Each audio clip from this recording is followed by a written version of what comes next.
picked up for Blacklist, and now this is the chance you want to go for the Raw. It's the Lee Sun-shin instantly from the side of BTK. What are you looking at here, Mirko? You know what I like right now? You have that Eve, you have that Aldous. You know what is going to be really good right now? PK! It's gonna be a normal draft for game number 5, and I love it. They're gonna be sticking to what works. The classic Aldous Alice coming up from Blacklist International, greedy, but still very strong. Oh, this is it. This is for all the marbles here. Is North America gonna make the biggest statement here at N3 by knocking Blacklist down to the lower bracket, or is it gonna be Blacklist taking this game? Only one may survive. Blacklist on the blue side, BTK on the red. Let's hop into the land of dawn. There's only one phrase to sum it all up. Boom, bang, bada bing. Are y'all ready for game 5? I'm so ready for game 5 here, and immediately we have to identify how these lanes are going to go. Thamus is going to get punished here on that top side by Shark instantaneously as Matilda controlling that river pressure. I want to say the Thams is more inclined to win against the Esmeralda in a 1v1 setup. That's why BTK put Shark in there just to poke out this Esmeralda, this Thams for a little bit. Maybe that will give a little bit of a head start for BTK. Absolutely. Now, again, it is going to be really, really good for the side of Blacklist here in the early stages with Wise just basically getting that little wander, right? Both of the junglers need to scale, and this is what BTK needs to do with the composition, is to get an initial lead, I suppose, with that Lee Sun-shin. You need to get that guy rolling, man. Once he gets those items, he is going to be a nuisance, but if he scales as well as the Aldous, honestly, my favorite Aldous. Yeah. And one thing I do like about Blacklist International, this Ruby Eve combination. I love this because you always set up for the real world manipulation. And as a position 5 Ruby, you're just required to just dish out the crowd control and not much about the damage, and have the damage department be covered by the Eve. So it makes total sense to me, especially because what Blacklist International wants to do is just to drag out the game long enough for both the stacking or infinitely scaling heroes like the Aldous and the Alice will be strong in the late game. Yeah, I mean, this is the most standard meta game we've seen from either one of these sides. Very familiar, especially to the NPL regions, who overall generally hover around a lot of these heroes here. Now, BTK immediately moving in towards that top side jungle. So far, the level 4s are getting hit by both junglers at this point of time. Turtle's coming up in about 5 seconds or so. Now, rather slow, but oh my Venus now getting punished here. Moba Zane getting very close to getting some good damage and maybe even first blood. Honestly, that was really good setup for the side of BTK. They go in for the trade. You can see actually that was really well coordinated. They were going for the camp in that jungle invading as well, but they know that they want to go for a fight in the mid lane. They want to deal additional damage, and that literally just set up for the Turtle. What's happening bot side here? Turtle goes over by the STB here for BTK, but so far, Fire checking, getting a good Chaos Assault on towards Wise's side, but he can just absorb the damage. Yeah. Both heroes don't have a lot of items or a lot of stacks, but the Chase Fate coming up towards that side just to speed up his clearing. I really like how the Wise using this Aldous. He's really good. He's using that ultimate very efficiently just to roam around the map to get him to places a little bit faster, but look at this, BTK going in for the gank. It's not going to be good just yet. Oh, they forced out the flicker coming in from Oheb. This could be a potential punish later on in towards that game. He's got to wait 120 seconds before he gets that back, but let's double check on the items so far. Yeah, for BTK, they're going to be amassing a lot of items, which is good because, you know, at least this time they're evening up when it comes to trades. Yep, Zio's going to lose 50% of his HP. 4 and now. Nothing much is being achieved here for either side. It's a dead even game thus far. That really is surprising because we know that in the first 4 games of the match, they just run into each other like so often. But this time, it's game number 5. Everything is literally on the line. The winner will advance to the upper bracket, and the loser will be put in that lower bracket where there's so many strong teams that can eliminate you. So everything hangs in the balance in this last game. Honestly, this is the calm before the storm, right? You know something's bound to happen, and that is going to be most probably the second turtle of the game, you know? Most of the time here, after the first turtle, none of the teams want to go for any crazy engages, but wait a minute, I might just made a mistake, Venus! He's on some trouble here. He's taking way too much damage here, and Shark immediately able to punish first blood by Razor going over to BTK. really nicely done. That was beautiful again. Beautiful. And then Zia even held on to the real world in the meta airstrike because he knows that they want to control this turtle area after the fight. So BTK really managing their resources well. Look, BTK, they're looking so warmed up right now. They're working like a well-oiled machine. You can definitely see that they're, stuttering here and there during the earlier stages of the game against BLACKLIST International, but I feel like they've really found their own momentum and really oiled up the gears. Absolutely, man. The thing is, for the side of BTK, they're just really good at these prolonged fights, and that's exactly what they want to keep on doing. Just look for these crazy skirmishes on all across the board, and this is most probably what they're baiting in to do right here.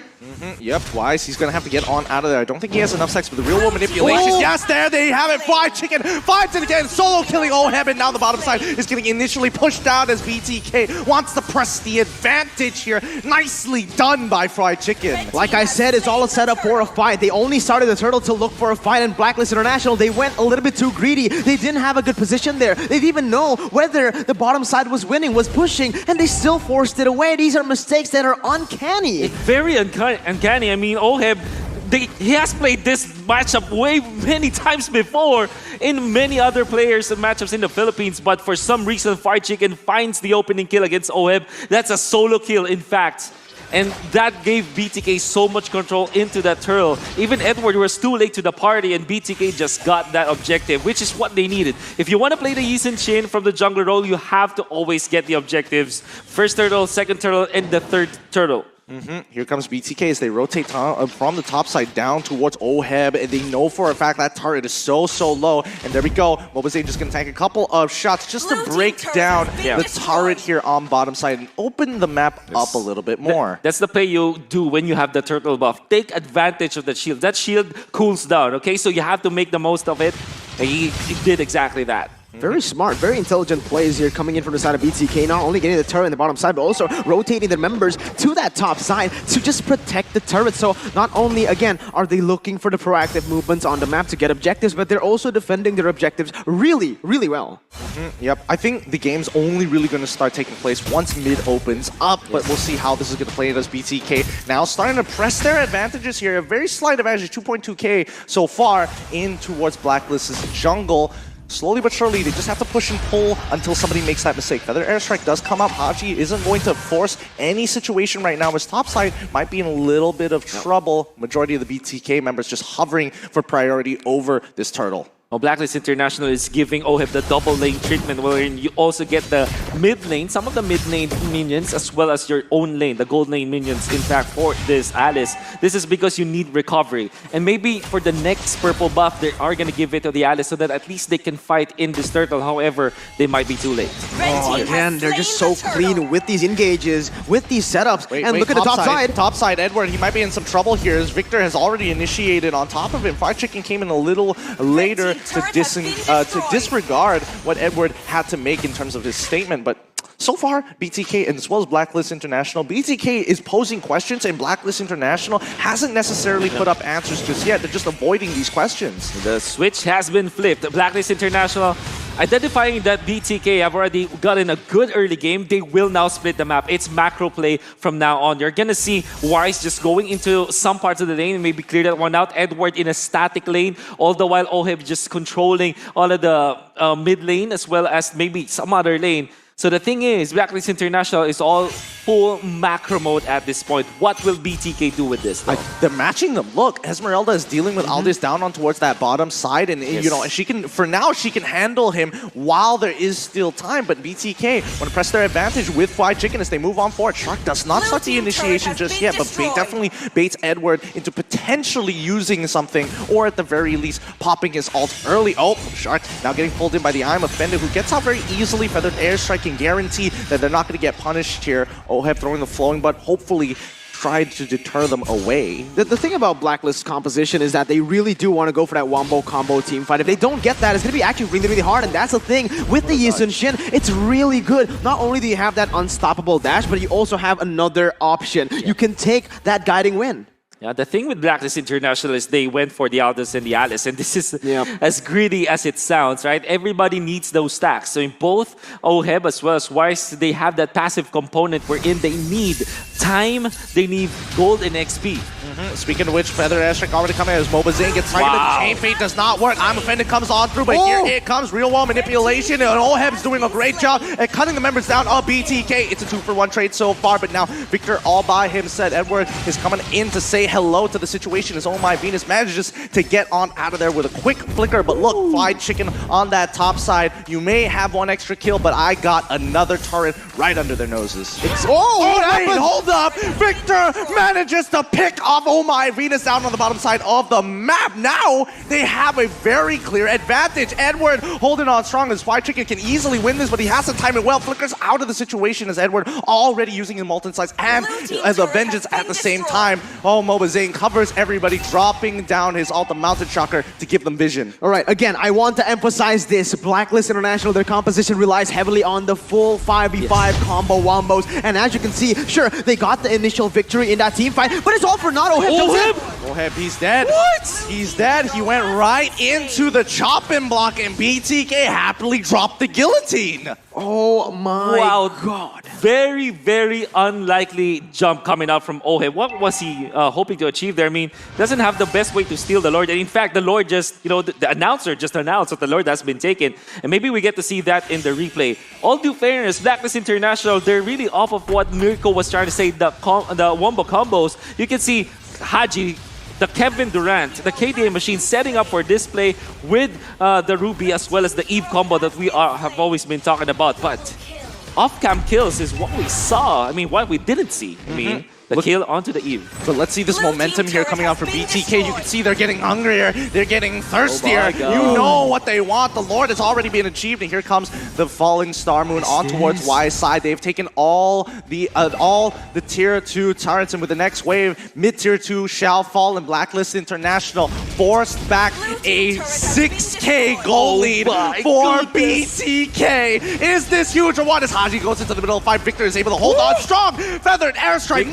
Victor! Damage! Falling Star Moon to secure the kill. He trades his life, but he doesn't care about it anymore as they will open up the inhibitors here. BTK open up the top side already. Blacklist International running out of time. Oh, crazy as it sounds, BTK just off of their confidence in that play. I mean, Victor, he knows that the rest of his team can just take a better trade. For example, yes, they did die on their Expedite in exchange for a Ruby, but they were able to get a kill, a turret down up top. So this is BTK getting an inhibitor 11 minutes into this game. These are the things that Blacklist does to other teams, and BTK, they're doing it to them. What is going on, man? M3 has literally been just flipped over its head, and we are seeing that BTK again. I want to emphasize this one more time. No coach, no analyst, no problem.